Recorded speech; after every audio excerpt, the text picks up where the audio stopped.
अस्सलाम वालेकुम दोस्तों की हाल चाल है। उम्मीद है तुम खैरियत नाल होवोगे।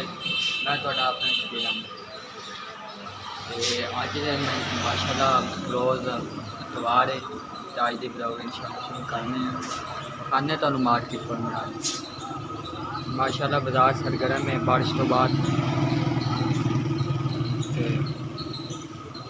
ते जा रहे सी बारा मुराद ते सोचा दोस्तों बारिश का व्यू करना।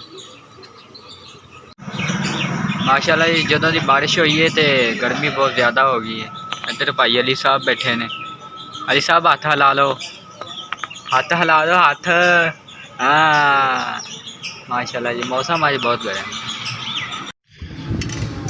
जी। हम पहुंच चुके हैं ये 12 वाले रोड पे और आप देख सकते हैं पानी ये है। ऐसे समझे ये ऐसे हमारे मुल्क इलाके में सैलाब आ गया, हर तरफ पानी पानी।